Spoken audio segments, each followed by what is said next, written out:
नमस्कार शशांक, बहुत बहुत स्वागत है आपका। नमस्ते अंजू जी, आपको और आपके सभी दर्शकों को मेरा बहुत बहुत नमस्कार।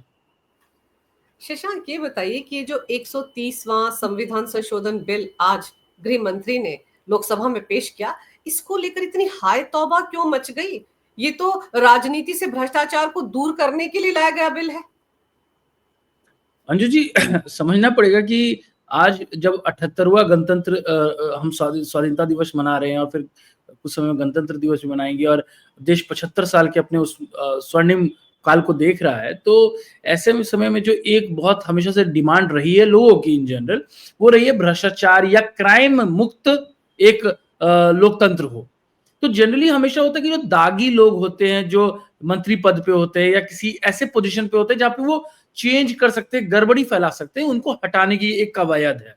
तो कुछ साल पहले सुप्रीम कोर्ट ने कहा कि भाई 2 साल से ऊपर का अगर किसी को कन्विक्शन हो जाता है तो उसका पोस्ट एमएलए हो या एमपी हो तुरंत चला जाएगा। अच्छी बात है, स्वागत था। उस समय भी कांग्रेस और उनके सहयोगियों ने प्रेशर करके एक ऑर्डिनेंस ले आया था उसको पलटने के लिए। बाद में जब जन विरोध हुआ तो रोकना पड़ा उनको। ये हम सब ने देखा है कैसे मनमोहन सिंह जी की सरकार ऑर्डिनेंस लेके रेडी थी उसको पलटने के लिए। अच्छा, क्योंकि नहीं पलट पाई इवेंचुअली, तो लालू यादव जी की सदस्यता चली गई और इवेंचुअली बहुत सारे लोगों की सदस्यता चली गई। और अब वो एक माइलस्टोन क्रिएट हो गया कि भाई किसी को 2 साल से ऊपर का कन्विक्शन होगा तो उसको वापस आप पार्लियामेंट या असेंबली में नहीं लाएंगे जब तक उस पर स्टे ना लग जाए। अब ये जो नई बात कही गई है, ये क्यों कही गई है और ये क्या है? अंजू जी, मैं लॉयर हूं, मैं उस तरीके से आपको समझाता हूं। देखिए, इस देश में अर्नेश कुमार का जजमेंट हो, एंटीलिया का जजमेंट हो या और कई सारे जजमेंट हैं, उसमें सुप्रीम कोर्ट एक बात कहता है कि जिस भी केस में 7 साल से कम की पनिशमेंट हो उसमें आप लोगों को जेल मत डालो, उसमें आप बेल दे दो। ये अमूमन सब में हो जाता है, कहीं कहीं नहीं भी होता। 5 साल से ऊपर का तो कंफर्म है, यानी कि और ये जो बिल आया है इसमें भी यही कहा गया कि 5 साल से ऊपर की सजा की बात हो रही है या केस की बात हो रही है। तो पॉइंट ये है कि 5 साल से नीचे का जो केस है, जो छोटे मोटे केस कहे जाएंगे, उसमें तो ऐसे भी बेल हो जाता है और उसको इसमें रखा ही नहीं गया है।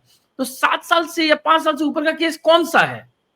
तो वो केस होता है फॉर्जरी का, वो केस होता है रेप का, वो केस होता है मर्डर का, अटेम्प्ट टू मर्डर का, किडनैपिंग का, एब्डक्शन का, डकैती का, ऐसे केसेस।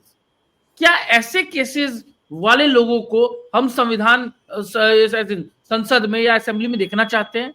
ये एक बहुत बड़ा क्वेश्चन है। देखना चाहते कि नहीं देखना चाहते? अनफॉर्चुनेटली अंजू जी देख ही रहे हैं, लेकिन यहां वो भी नहीं कहा गया है। यहां कहा गया कि अगर आप हैं ऐसे व्यक्ति जो सांसद हैं या विधायक हैं और आप जेल में हैं तो हम कोई आप कुछ नहीं कर रहे हैं, हम बस ये कह रहे हैं कि अगर आप मंत्री हैं तो आपका मंत्री पद चला जाए। अंजू जी, अब इसकी आवश्यकता क्यों पड़ी? इसकी आवश्यकता इसलिए पड़ी क्योंकि हमारे इस गणतंत्र में, इस भारत देश में एक बहुत महान पॉलिटिशियन आए जिनका नाम है अरविंद केजरीवाल, और उनकी महानतम पार्टी आई जिसका नाम है आम आदमी पार्टी। उन्होंने एक नया अध्याय जोड़ दिया। आज से पहले तक जितने भी करप्ट या क्रिमिनल लोग इस देश में तंत्र में थे, वो जब भी जेल जाते थे अपना पद छोड़ देते थे, चाहे वो क्रिमिनल वाला केस हो, चाहे वो करप्शन का केस हो या कोई भी ऐसा केस हो। अगर वो जेल जा रहे तो अपना मंत्री पद छोड़ देंगे। ये इस देश में नॉर्मल अमूमन बात होती थी। कुछ लोग तो लीडर ऑफ अपोजिशन का पोस्ट छोड़ देते थे। एग्जाम्पल, लाल कृष्ण आडवाणी जी पर जब हवाला का आरोप लगा तो उन्होंने अपना पोस्ट छोड़ दिया, कहा कि जब तक ये मेरे ऊपर क्लियर नहीं होगा मैं वापस नहीं आऊंगा। अमित शाह पे जब आरोप लगा और अमित शाह को जब जेल भेजा गया तो उन्होंने होम मिनिस्ट्री अपना गुजरात का छोड़ दिया, कहा जब तक मेरे पास आरोप नहीं हट जाते या जेल से बाहर नहीं आऊंगा तब तक मैं वो पोस्ट नहीं लूंगा। लालू यादव, चारा घोटाले के आरोपी और अब तो अभियुक्त लालू यादव को जब जेल भेजा गया तो उन्होंने अपना पोस्ट छोड़ दिया, अपनी वाइफ को बना दिया और कहा कि भाई जेल में अंदर से हम नहीं चलाएंगे। सेम जयललिता ने किया, हेमंत सोरेन झारखंड ने किया, बेसिकली सब ने किया। अरविंद केजरीवाल ने कहा कि मैं जेल में रहूंगा और मैं नहीं छोड़ूंगा, मैं और जेल से अरविंद, सरकार चलाऊंगा। हाँ मतलब अंजू जी, गड़बड़ बात यह कि ये वही अरविंद केजरीवाल है जो इससे पहले तक कहते थे कि अगर आरोप लग गया तो सिर्फ आरोप पत्र मात्र से आपको अपना पोस्ट छोड़ देना चाहिए, और ये व्यक्ति जेल में थे और इन्होंने कहा कि मैं अपना पद नहीं छोड़ूंगा। न सिर्फ अंजू जी ये, बल्कि इनके तमाम मंत्रीगण जो जेल में थे इनके साथ अलग अलग घोटालों में, कोई दारू घोटाले में था, कोई एक्साइज घोटाला जिसको शराब घोटाला बोलते हैं, कोई कोई किसी और करप्शन के मामले में था, जैसे सत्येंद्र जैन हो गया या मनीष सिसोदिया, कोई अपना पोस्ट छोड़ने के लिए रेडी नहीं है। दिक्कत क्या हुई अंजू जी? यहां सिर्फ नैतिकता की बात रहती तो बात अलग थी। यहां एक संवैधानिक प्रश्न भी आ गया। क्या आया? जब केजरीवाल जी जेल के अंदर थे और उन्होंने पद नहीं छोड़ा चीफ मिनिस्टर का, तो इस राज्य में मैं तो दिल्ली में रहता हूँ, दिल्ली में जो सरकारी स्कूल में बच्चे पढ़ते हैं, उनको स्कूल में कौन सी किताब मिलेगी और उस किताब के लिए कितना पैसा सैंक्शन होगा, उस साइनिंग अथॉरिटी सीएम थे, इसलिए उनको किताब ही नहीं मिल रही है। इस राज्य में, दिल्ली केंद्र शासित प्रदेश में, जो सफाई कर्मचारी है उनको सैलरी नहीं मिल रही है क्योंकि सीएम का साइन नहीं है। और साइन क्यों नहीं है? क्योंकि सीएम जेल में है। तो किसी ने पीआईएल फाइल किया हाईकोर्ट के सामने, और हाईकोर्ट ने कहा कि हम विवश हैं। हम इसलिए विवश हैं क्योंकि ऐसा हमने कभी सोचा नहीं था और संविधान में इसकी कोई बात नहीं की गई है। अच्छा, सिर्फ यही की बात नहीं, हम तो सिर्फ केजरीवाल और दिल्ली पे कंसंट्रेट करते हैं, तमिलनाडु में भी सेम मामला आया। एक सिटिंग मिनिस्टर पे एक आरोप आया और उनको सजा, और वो जेल गए और उन्होंने अपना मिनिस्ट्री पद छोड़ने से मना कर दिया। तो मेरा पॉइंट है अंजू जी कि जो लोग इस देश को चलाते हैं, राज्यों को चलाते हैं, छोटे छोटे निकायों को चलाते हैं, अगर उनको जेल जाना पड़ रहा है, तभी जाना पड़ रहा है जब संगीन अपराध का उनके आरोप है। अगर आपको लगता है कि आरोप गलत है, आप केस लड़िए, न्यायिक व्यवस्था इंडिपेंडेंट है, आप बेल ले लीजिए। अगर अगर अगर समय लग रहा है तो आप उसको लड़िए तरीके से, लेकिन जेल के अंदर से मंत्रालय चलाना, ये अपने आप में बहुत विवश करने वाली स्थिति थी, और शायद उसी का निराकरण करने के लिए आज भारत सरकार ये कानून लेके आ रही है। और फिर शशांक जी, सबसे इंपॉर्टेंट बात यह है कि इसमें तो प्रधानमंत्री भी शामिल है, राज्यों के सीएम हैं, मंत्री हैं, केंद्रीय मंत्री शामिल हैं। ऐसा तो नहीं है कि ये सिर्फ विपक्ष को टारगेट करके बनाया गया है, इसमें तो सबके सब है। राजनीति से भ्रष्टाचार को दूर रखने की ये कवायद, एक कदम है, तो इसका विरोध विपक्षी सबसे ज्यादा क्यों कर रहा है? अब तमाशा देखिए, जिस वक्त ये बिल पेश किया जा रहा था लोकसभा में, कैसे इस बिल को फाड़कर इसके कागजों की गेंद बनाकर गृह मंत्री पर फेंकी जा रही थी। ये कैसा आचरण है हमारे माननीय सांसदों का? अंजू जी, शर्म करने वाली बात है ये। देखिए, शर्म इसलिए नहीं कि ये कानून आना पड़ रहा है। आप सोचिए कि ये देश किस तरफ जा रहा है। जब ये कॉन्स्टिट्यूशन बना था और कॉन्स्टिट्यूएंट असेंबली कानून बना रही होगी इस देश का, क्या सोची होगी? कोई मंत्री इस बात के लिए लड़ेगा कि हमको जेल में रह के हमको मंत्रालय चलाने दो? मतलब मैं तो बताता हूं, मैं धुर विरोधी हूं लालू प्रसाद यादव का, लेकिन मैं मानता हूं कि वो व्यक्ति भी जब जेल जा रहा था तो भले ही कठपुतली ही सही, लेकिन अपनी वाइफ को सीएम बना के गया। बिल्कुल। और ऐसे तमाम उदाहरण हमने देखे हैं। यहाँ लड़ाई किस बात की हो रही है कि हमको जेल के अंदर से मंत्रालय पे रहना है, मंत्री बना के रखना है। अच्छा, एक और बात है अंजू जी, देखिए, बेल देना, जेल और बेल जो चीज है वो कोर्ट का काम है। हम कितने ही राजनेता को जानते हैं जो जेल जाते हैं। आम आदमी जेल में सड़ता है, पिसता है बेल लेने के लिए। कितने बड़े नेताओं को आप जानते हैं जो जेल जाते हैं? पहली बात, जो जेल आते हैं उनको कितने नेता को आप जानते हैं जिनको बेल नहीं मिल पाता है? बहुत कम, बहुत रेयर। 7 साल तक तो ऐसे ही एग्जाम्प्ट है। पॉइंट है 7 साल से लेकर आजीवन कारावास तक के बीच का। तो क्या चाहते हैं कि कल को वो जो इंजीनियर है, शायद इंजीनियर जो जम्मू कश्मीर का व्यक्ति है, सांसद बना हुआ है जेल के अंदर, कल को अगर वो मंत्री बन जाए तो क्या कहेंगे कि आप मंत्रालय से वो पाकिस्तानी आईएसआईएस का एजेंट को आप कहेंगे कि आप मंत्रालय चला लो? या वो जो खलिस्तानी बैठा हुआ है जेल में है, अभी पंजाब से सांसद बन के आया है, तो क्या कहेंगे कि वो उसको अंदर से मंत्रालय चलाने दिया जाए अगर कोई उसको मंत्री बना ले तो ये अपने आप में बड़ा वियर्ड है कि इस तरीके की वियर्ड बातें और इस तरीके का आर्गुमेंट हो रहा है और उसपे इस तरीके का प्रोटेस्ट। कि आप उसको फाड़ दें और गृह मंत्री पर फेंके गेंद बना बनाकर, इस तरह का प्रोटेस्ट। और आप देखो मतलब किस तरह की बातें कही जा रही कि बड़ा अलोकतांत्रिक है। और सबसे बड़ा आरोप ये लग रहा है कि जितनी भी विपक्षी पार्टियों की सरकारें हैं अलग अलग राज्यों में, उनके मुख्यमंत्रियों को फंसाने की कोशिश कर रही है मोदी सरकार, उनके सरकारें गिराने की कोशिश हो रही है। क्या सच में ऐसा होगा कि एक मंत्री पर अगर भ्रष्टाचार के आरोप लगते हैं, वो चला जाता है जेल में और 30 दिन तक लगातार वो जेल में रहता है, तो 31वें दिन ही तो जाएगी उसकी, वो भी मंत्री पद जाएगा, उसकी विधायकी और सांसदी पर तो खतरा नहीं आएगा ना। अंजू जी, सिंपल सा हिसाब है। जब जयललिता जेल गई थी और उन्होंने मंत्री पद छोड़ा था, तो उन्होंने सीएम पद, तो उनकी सरकार नहीं गई थी। लालू प्रसाद यादव जब जेल गए थे तो उनका मंत्री पद, सीएम पोस्ट गया था, वो छोड़ा था उन्होंने, उनकी सरकार नहीं गई थी। हाल फिलहाल में जो झारखंड के सीएम है हेमंत सोरेन, उन्होंने सीएम पद छोड़ के जब जेल गए तो सरकार नहीं गई, वापस आए तो वापस से सीएम बन गए। ये एकदम बेतुकी बात है और ये ऐसी चीज का विरोध है अंजू जी, जो सिर्फ आप विरोध के नाम पे विरोध कर रहे हैं और कुछ नहीं, अराजकता को बढ़ावा दे रहे हैं। कोई भी सभ्य समाज ऐसा हो ही नहीं सकता जो इस बात का खंडन ना करे और इस बात को सपोर्ट करे कि आप जेल के अंदर से सरकार चलाने के लिए, और मंत्री पद, अंजू जी समझिए, ये सांसद और विधायक का पद नहीं है, मंत्री पद है। यही अनफॉर्चुनेट है हमारे देश में कि कई सारे सांसद और विधायक भी जेल में हैं, लेकिन यहां मंत्री पद की बात हो रही है। जनरली आज तक का नैतिकता ये कहता था और कॉन्स्टिट्यूशनल प्रोविजंस ये कहते थे, प्रोविजंस नहीं, रिक्वायरमेंट, कि लोग जेल अगर किसी को अगर हो ही रहा है किसी केस में, सही या गलत बात की बात, वो पद छोड़ के जाता था। वो ये नैतिकता केजरीवाल थी ना उस वक्त राजनीति में, शशांक जी, कम से कम नैतिकता तो थी, एक मॉरल रिस्पॉन्सिबिलिटी तो थी। आज के राजनेताओं में वो नहीं है। खासतौर पर एक नई इबारत तो अरविंद केजरीवाल एंड कंपनी ने लिखी, 10 महीने तक उनका मंत्री सत्येंद्र जैन तिहाड़ जेल में था, वो जेल मंत्री भी था, इसके बावजूद 10 महीने तक उसने इस्तीफा नहीं दिया। तो आप सोचिए, ये जो राजनीति बदलने के लिए आए थे, उन्होंने ही तो ये कानून लाने के लिए मजबूर किया है केंद्र सरकार को। नहीं अंजू जी, और अगर ये कानून नहीं आता तो देखिए दो चीज और होता। एक तो ये होता कि सब लोग यही एग्जाम्पल फॉलो करने लगते। दिल्ली तो फिर भी केंद्र शासित प्रदेश है, छोटा सा राज्य है, तो कोई दिक्कत नहीं होता है। लेकिन सपोज करिए अगर कोई बड़े राज्य का कोई मंत्री या मुख्यमंत्री इस तरीके से जेल चला जाए तो क्या होगा, और अगर और वो इस हट पे रह जाए कि हम पोस्ट नहीं छोड़ेंगे, तो सपोज करिए उसकी पार्टी उसको छुड़ा भी ना पाए, फिर क्या होगा। और and it's not only what BJP versus Congress या बीजेपी वर्सेस अपोजिशन, बीजेपी का भी कोई नेता हो सकता है। बिल्कुल, अगर वो आरोपित है और वो जेल में चला गया, सही या गलत, और कहे कि मैं पोस्ट नहीं छोड़ूंगा, कैसे चलेगी उस देश की, उस राज्य की बागडोर कैसे बढ़ेगी। एक तो पहली बात ये अंजू जी, और दूसरी बात अंजू जी, यहाँ पे बात अलग है। एक ये है कि आज तक किसी भी देश में, पूरे दुनिया में कहीं भी किसी भी चीज को चलाने के लिए आपको मीटिंग्स दर मीटिंग्स करने पड़ते हैं।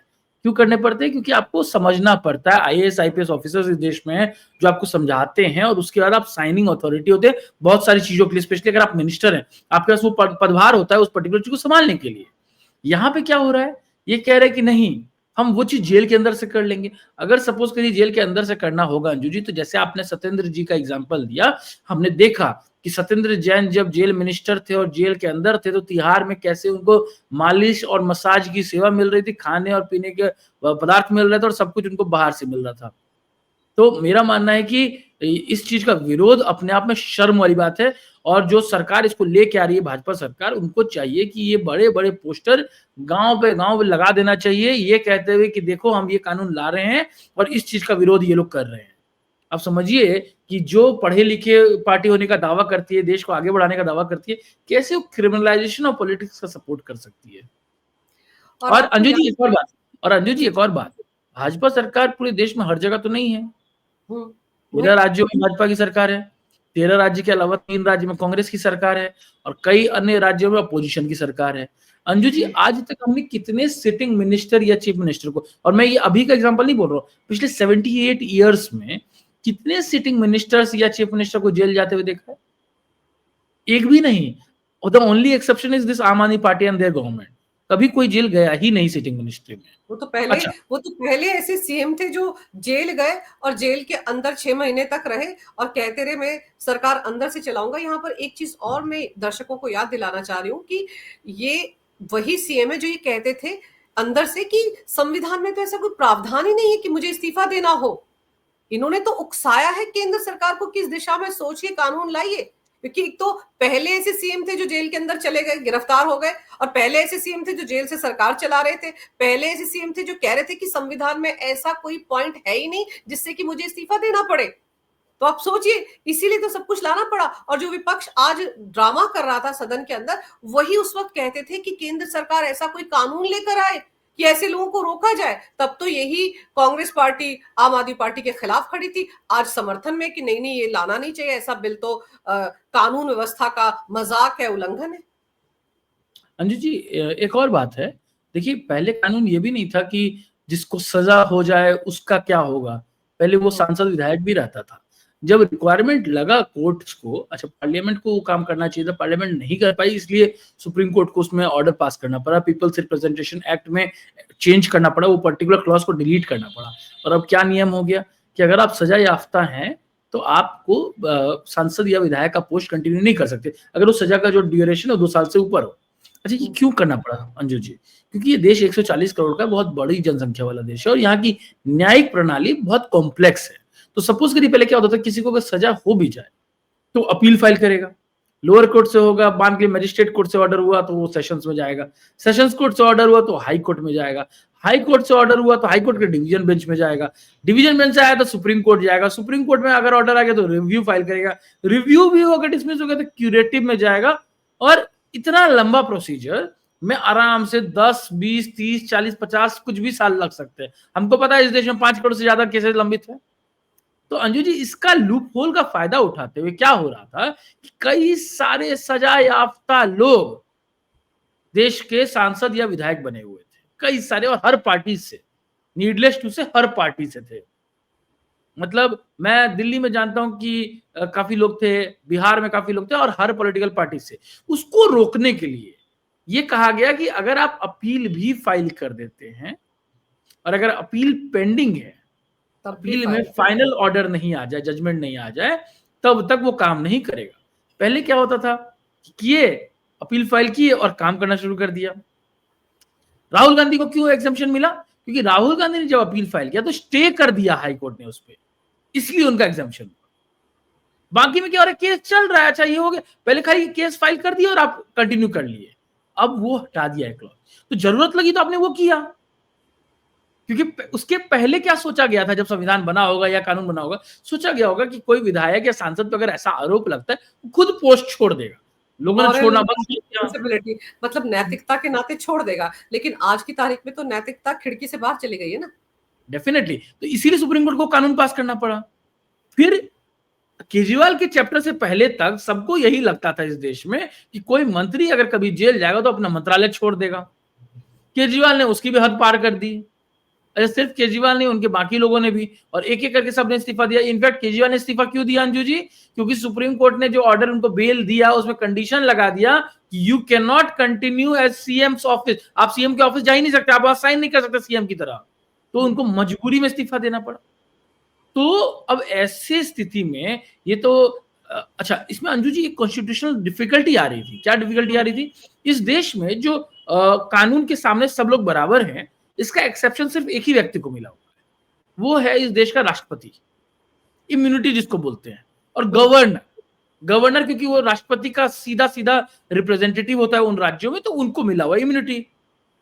यहां क्या हुआ, इस लूप होल का फायदा उठाते हुए वही इम्यूनिटी मिनिस्टर्स भी लेने लगे। तो बेसिकली आप करप्शन करिए या क्राइम, मर्डर करिए या रेप, आपको कोई आपकी पोस्ट हटा ही नहीं सकता, क्योंकि कोई कानून नहीं है। तो कानून बनाना भारत सरकार का कार्य है, पार्लियामेंट के माध्यम से वो होता है। और अंजू जी, एक बहुत अच्छी बात है जो मैं इनफैक्ट अप्रिशिएट करता हूं नरेंद्र मोदी सरकार का, उन्होंने इसके पहले भी वही कार्य किया है। जो अभी वक्फ बिल आया था, तभी मैंने आपके शो में भी कहा था, देखिए वक्फ बिल लाया था, फुल मेजोरिटी थी भाजपा की लोकसभा और राज्यसभा में, और डिबेट क्या लगा, जब इस मुद्दे पे या इस विषय पे ज्यादा डिस्कशन की जरूरत है तो उसको ज्वाइंट पार्लियामेंट्री कमेटी में भेजा गया। उसी तरीके से आज वाले बिल को भी ज्वाइंट पार्लियामेंट्री कमेटी में भेजा गया। ज्वाइंट पार्लियामेंट्री कमेटी क्या होती है? जहां लोकसभा और राज्यसभा के कुछ चुनिंदा लोगों को एक कमेटी के अंदर स्पेशल कमेटी बनती है, और वो ये डिसाइड करती है कि इसमें क्या चेंजेस की आवश्यकता है, ये समझते हुए कि इस देश का जितना बड़ा आकार है, जितनी बड़ी जनसंख्या है, उसमें जो सुचारू रूप से कार्य हो सके, जो सही सजेशन हो उसको इंक्लूड किया जाए, जो गलत सजेशन है उसको दरकिनार किया जाए, जो अमेंडमेंट रिक्वायर्ड हो वो किया जाए, और ये सब कुछ जब हो जाएगा तब ये दोबारा बिल को प्रेजेंट किया जाएगा लोकसभा राज्यसभा में। तो ये अच्छी बात है इस सरकार की, इन्होंने इस बिल को भी किसी दामन की तरह प्रेजेंट नहीं किया है, बल्कि पूरे लोकतांत्रिक व्यवस्था को बढ़ाते हुए किया है, और जेपीसी की मांग को स्वीकार किया। इनफैक्ट अमित शाह जी का मैं एक बाइट देख रहा था, उन्होंने खुद कहा कि हम इसको जेपीसी में देने के लिए तैयार हैं, और जेपीसी में भेजा जा रहा है। तो जब जेपीसी में जा रहा है और वहां सभी पार्टी के मेंबर्स होंगे, तो उसमें नुकसान क्या है?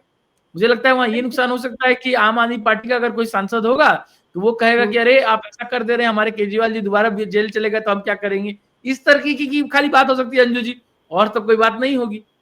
एक चीज और बताइए शशांक जी, की मैं मनीष तिवारी को सुन रही थी एक टीवी चैनल पर, कह रहे थे कि कानून में ऐसा प्रावधान है कि जब तक कोई गिल्टी अनाउंस नहीं हो जाता है कोर्ट की तरफ से, तब तक आप उसको अभियुक्त नहीं मान सकते। तो जैसे किसी पे आरोप लगा, उसको गिरफ्तार कर लिया गया, और वो 1 महीने तक अगर जेल में रह जाता है तो 31वें दिन उसका मंत्री पद चला गया, सीएमशिप चली गई। तो ये नहीं होना चाहिए, क्योंकि वो हो सकता है बाद में वो बरी हो जाए उन आरोपों से, तो इसलिए ये कानून का दुरुपयोग है। इसको आप कैसे समझाएंगे? क्योंकि किस आरोप लगने के बाद अक्सर गिरफ्तारियां हो जाती हैं। अब उनका कहना था कि आप देख लीजिए संजय सिंह पर भी आरोप लगे, लेकिन साबित तो नहीं हो पाया अभी तक। अभी एक मामला सीबीआई ने दर्ज किया था सत्येंद्र जैन के खिलाफ, भ्रष्टाचार का ही मामला था, लेकिन उस मामले में भी बाद में सीबीआई ने कहा नहीं, क्लीन चिट दे दी कोर्ट में। तो वो कहते कि ऐसी स्थिति में उसका मंत्री पद चला जाए, ये कहां तक जायज है? इसको आप कैसे समझाएंगे? अंजू जी, यहाँ पे 3 बातें हैं। पहली बात कि केजरीवाल या उनके मंत्रीगण जब जेल गए थे, तो यही मनीष तिवारी जी और उनकी पॉलिटिकल पार्टी कांग्रेस थी जो उनके इस्तीफे की मांग कर रही थी। तो और इनफैक्ट अरविंद केजरीवाल जिस एक्साइज पॉलिसी वाले केस में जेल गए हैं, उसका initial original complaint Congress party ने फाइल किया था उनके ऑफिशियल सेल दिल्ली में। तो ये दौरैया अपनी राजनीति उल्लू ठीक करने की वाली बात हो गई। ये पहली बात हुई। दूसरी बात अंजू जी, यही मनीष तिवारी मिनिस्टर थे सेंट्रल गवर्नमेंट में, डॉक्टर मनमोहन सिंह की सरकार में, और जब बहुत सारे भ्रष्टाचार अलग अलग जब आरोप लगने लगे यूपीए एरा पे, तो देखिए जितने भी उनके मिनिस्टर जेल गए वो मिनिस्ट्री छोड़ने के बाद जेल गए, और ये आज तक उसी नैतिकता की बात करते थे। तो अगर मिनिस्टर उस टाइम जेल पद छोड़ के जेल गए, तो आज उसका उलट कैसे मनीष तिवारी बात कर सकते हैं? और तीसरी बात अंजू जी, मैं फिर कहता हूं, अगर आप जेल जा रहे हो तो बिल्कुल सही बात है, यहाँ कन्विक्शन तो नहीं हुआ, सजा तो नहीं हो रही, आप जेल जा रहे हो तो एक्यूज और कन्विक्ट में डिफरेंस है, बिल्कुल सही डिफरेंस है। लेकिन इसीलिए आपका संसद या विधायकी नहीं जा रहा है, सिर्फ आपको कहा जा रहा है मिनिस्ट्री छोड़िए। और अंजू जी अगेन, ये मिनिस्ट्री छोड़ने की बात इसलिए हो रही है क्योंकि आज तक सब लोग खुद छोड़ देते थे, और आज एक हठी सीएम आया जिसका नाम अरविंद केजरीवाल, और उसके मिनिस्टर्स, उन्होंने कहा कि हम पोस्ट नहीं छोड़ेंगे। तो ऐसी एक राजनीतिक जरूरत पड़ गई, क्योंकि इस देश के देखिए लोग आते हैं जाते हैं, दल आते हैं टूटते हैं बनते हैं, लेकिन ये देश रुकना नहीं चाहिए, ऐसा हमारे पूर्व प्रधानमंत्री अटल बिहारी वाजपेयी जी ने कहा था। दिल्ली में जो हमने देखा जब सीएम या उनके मिनिस्टर्स जेल में थे, तो किस तरीके से दिल्ली ठप हो गई थी। सपोज करिए अंजू जी, उसी टाइम अगर कोविड का टाइम होता तो कैसे होता? सोचिए सफाई कर्मचारी का कितना सैलरी होता होगा जो सीएम के साइन की वजह से रुक गया। सोचिए कि स्कूल स्टूडेंट जो जिसकी वाहवाही खुद आम आदमी पार्टी सरकार करती रही है दिल्ली में, वो स्कूल स्टूडेंट के पास पढ़ने के लिए पेन पेंसिल कॉपी बुक नहीं है क्योंकि सीएम का साइन नहीं हो पा रहा है। मामला तो हाईकोर्ट ये तक पहुंचा था, याद कीजिए वो मामला हाईकोर्ट तक पहुंचा था। तो सोचिए, और हाईकोर्ट लेकिन विवश था। हाँ, हाईकोर्ट भी विवश था क्योंकि उनके सामने पहला ऐसा केस आया था जहां पर सीएम जो है वो इस्तीफा देने को तैयार नहीं और जेल के अंदर बैठा है, तिहाड़ के अंदर। पर एक चीज और यहाँ पर मजेदार ये है कि विपक्ष जो है उसको ऐसा क्यों लग रहा है कि उसी के ही नेता भ्रष्टाचारी हैं? उनको ये भी तो समझना चाहिए कि सबके लिए भाई, जहां बीजेपी की सरकार है क्या उनको हटा दिया गया, उनको एग्जाम्प्ट कर दिया गया? वो भी तो आते हैं इस दायरे में। इस दायरे में तो प्रधानमंत्री भी है, केंद्रीय मंत्री भी है। तो फिर किस लिए सिर्फ विपक्षी डरा बैठा है और वो उल्टी सीधी हरकतें कर रहा है इसके खिलाफ? अंजू जी, आज से 4 दिन पहले सुप्रीम कोर्ट में एक केस चल रहा था, और वहां पे एक डायलॉग कन्वर्सेशन हुआ देश के सबसे बड़े वकील सॉलिसिटर जनरल साहब versus chief justice of India. और वहां पे दोनों ने ये बात मानी कि भारत की जो सुप्रीम कोर्ट है ये पूरी दुनिया में सबसे स्ट्रॉन्गेस्ट सुप्रीम कोर्ट है, क्योंकि आर्टिकल 142 है, ये कुछ भी आदेश पास कर सकती है अगर उसको न्याय को करना है। तो हमने देखा कि किस तरीके से सुप्रीम कोर्ट ने या अलग अलग हाई कोर्ट्स ने अलग अलग समय में लोगों को रिलीफ दिया है। इनफैक्ट अरविंद केजरीवाल और उनके लोगों को तो सिर्फ इलेक्शन में जाके कैंपेन करने के नाम पे भी बेल मिला है, इसी यही की कोर्ट्स ने दिया है। तो मेरा मानना है कि ऐसे लोगों को इस तरीके का वाद विवाद नहीं करना चाहिए। इनफैक्ट ये एक ऐसा कानून है अंजू जी जिसका सपोर्ट सबको करना चाहिए। ये इस तरीके की बात नहीं है अंजू जी कि मैं अपने पॉलिटिकल स्कोर्स आपके अगेंस्ट में सही कर रहा हूं, क्योंकि एक बात और समझिए, पुलिस किसके अंदर आती है? राज्यों के अंदर आती है, और ये बात हो रही है सिटिंग मिनिस्टर्स की। तो कोई भी राज्य अपने सिटिंग मिनिस्टर के अगेंस्ट एफआईआर करता ही नहीं है, एक्सेप्शनल केस है, तो वो तो ऐसे ही एग्जेम्प्ट हो गया। दूसरा, सेंट्रल एजेंसी की बात हो सकती है, तो सीबीआई का एक एग्जांपल ले लीजिए। तो सीबीआई उन स्टेट में जो नॉन बीजेपी स्टेट है वहां पे उन्होंने परमिशन नहीं दिया हुआ है, तो सीबीआई खुद से कोई एफआईआर नहीं कर सकती। यानी सीबीआई वहां एफआईआर तभी करेगी जब स्टेट हाई कोर्ट ऑर्डर दे या सुप्रीम कोर्ट ऑर्डर दे। तो हाई कोर्ट और सुप्रीम कोर्ट को तो आप खुद न्यूट्रल मानते हैं, क्योंकि ऑपोजिशन के जो अभी वाइस प्रेसिडेंट के कैंडिडेट भी हैं वो एक्स सुप्रीम कोर्ट जज हैं, और जो हाईकोर्ट के भी जज रह चुके हैं, तो उन पे तो मानते होंगे। तो सीबीआई उस तरीके से कुछ गड़बड़ नहीं कर सकती है टेक्निकली, ये माना जाए। अगर ईडी की बात की जाए, जिसके ऊपर ये लोग आरोप लगाते रहते हैं, और ईडी और पीएमएलए क्योंकि संगीन धाराएं हैं, यही इकलौता मात्र एकमात्र बात हो सकता है जिसके लिए ये पॉइंट कर सकते हैं। तो मेरा मानना है अंजू जी कि इवन पीएमएलए और ईडी के भी जो केसेस हैं, उसमें कई सारे केसेस में हाई कोर्ट, सुप्रीम कोर्ट ने बेल दिया है, क्योंकि अभी बेल को लेके काफी रियायतें दी गई हैं। आर्टिकल 21 सबसे बड़ा है, लेकिन article 21 comes with an exemption. अगर आप क्राइम करेंगे और फिर भी चाहेंगे कि मैं क्रिमिनल मिनिस्टर बन के रहूं, वो गलत है। ये मतलब लॉजिकल नहीं है इस तरीके का आर्ग्यूमेंट। और मनीष तिवारी जैसे सांसद जो इतने समय से, लंबे समय से सांसद रहे हैं, उसके पहले मिनिस्टर रहे हैं, वो इस तरीके की बात करते तो और गलत लगता है, क्योंकि उनके अपने मिनिस्ट्री पोस्ट रहते हुए कई सारे उनके कलीग मिनिस्टर्स को अपना पोस्ट छोड़ना पड़ा जब वो जेल जा रहे थे। तो क्या कहा जाए कि मनमोहन सिंह की सरकार खराब थी जिन्होंने वो मिनिस्ट्री पोस्ट छीन लिया उनसे, उनको जेल जाने से पहले? क्या आप मनमोहन सिंह पे आरोप लगा रहे हैं? और अगर आज आपको लग रहा है कि भाजपा की सरकार गड़बड़ कर रही है, कर सकती है, तो आपके कोर्ट के तो ऑर्डर हमेशा रास्ते खुले हुए हैं। आपका सांसद ये या विधायकी तो नहीं जा रहा है, आपकी सरकार तो नहीं गिर रही है। सबसे बड़ी बात अंजू जी, यहाँ सरकार गिरने की बार बार बात हो रही है, सरकार नहीं गिर रहा है, कोई सरकार नहीं गिर रहा है, वो सेफ है। इस चीज को सिर्फ इसलिए लाया गया है ताकि फिर से कोई बेशरम अरविंद केजरीवाल जैसा व्यक्ति ना आ जाए जो कहे कि भाई हमको जेल में रख दो लेकिन हम मिनिस्ट्री नहीं छोड़ेंगे। वो लालच जिसकी वजह से हमारी व्यवस्था खराब हो गई। सपोज करिए अंजू जी, कल को कोई ऐसा प्रधानमंत्री इस देश में बनता है या रक्षा मंत्री बनता है जो जेल में हो, और सपोज करिए किसी दूसरे देश का, चाइना का, रशिया का या अमेरिका का, उनकी इक्विवेलेंट रक्षा मंत्री या राष्ट्रपति या प्रधानमंत्री इस देश में आए, तो कैसे मिलेगा? जेल जाके। कितनी शर्मनाक स्थिति हो जाएगी। जब केजरीवाल जेल में थे और दिल्ली में अगर कोई फॉरेन डेलीगेट अगर आ जाता, कोई प्रधानमंत्री, राष्ट्रपति आ जाता, किससे मिलता? जीएसटी की मीटिंग्स होती है जहां पे फाइनेंस मिनिस्टर्स मिलते हैं हर स्टेट के, अगर दिल्ली के किसी को मिलना होता तो कौन मिलता दिल्ली वाले से? तो इस तरीके का जो ब्लॉकेड ना हो कॉन्स्टिट्यूशनल, क्योंकि ये सिर्फ अब मोरालिटी की बात नहीं है, यहाँ कॉन्स्टिट्यूशनलिटी की बात है। कोई क्या कर सकता है? और ये 30 दिन की बात अंजू जी, मैं फिर कहता हूं, शर्मनाक है जो 30 दिन वेट करेगा। टेक्निकली आज तक इस देश में यही हुआ है कि 30 दिन क्या, 3 सेकंड भी नहीं, जेल जाने से पहले इस्तीफा देते हैं लोग। ये केजरीवाल ने अलग कर दिया इसलिए लाना पड़ा है। और मैं मनाऊंगा अंजू जी हाथ जोड़ के कि कहीं इस देश को दोबारा ये ना देखना पड़े कि वो 30 दिन का कोई वेट करे। और आप ये देखो ना कि झारखंड के मुख्यमंत्री हेमंत सोरेन ने भी तो इस्तीफा दिया था, मुझे अच्छे से याद है। ईडी के अधिकारी उनके घर पहुंचे थे, वो उनके साथ राजभवन गए थे, वहां जाकर उन्होंने इस्तीफा दिया, उसके बाद उनकी गिरफ्तारी हुई। तो वो भी तो आज के दौर के सीएम है, यंग सीएम है ना। जब वो ये कर सकते हैं तो फिर केजरीवाल ने ऐसा क्यों नहीं किया? और अंजू केजरीवाल तो जी, ढूंढ अंजू कर जी, ले आए थे कि संविधान में कोई प्रावधान ही नहीं है। अंजू जी, दोनों में डिफरेंस देखिए। हाँ, ये देखिए, ये जनता का सपोर्ट भी देखिए। दोनों दो सीएम, हेमंत सोरेन और अरविंद केजरीवाल, दोनों जेल गए, एक ने पद छोड़ा और एक नहीं छोड़ा। हेमंत सोरेन को जनता वापस चुन के ले आई ज्यादा सीटों से, और आज वो फिर मुख्यमंत्री हैं, और अरविंद केजरीवाल का दिल्ली में सफाया हो गया। तो ये बहुत बड़ा अंतर है। ये जो आपने बात उठाई ना, बहुत क्लियर बात है। और यहाँ पर वो लोग जो राजनीति से भ्रष्टाचार को दूर करने आए थे, नई इबारत लिखने के लिए आए थे, क्रांतिकारी बनकर आए थे, उन्होंने एक और क्रांतिकारी कदम उठाने के लिए केंद्र सरकार को मजबूर कर दिया।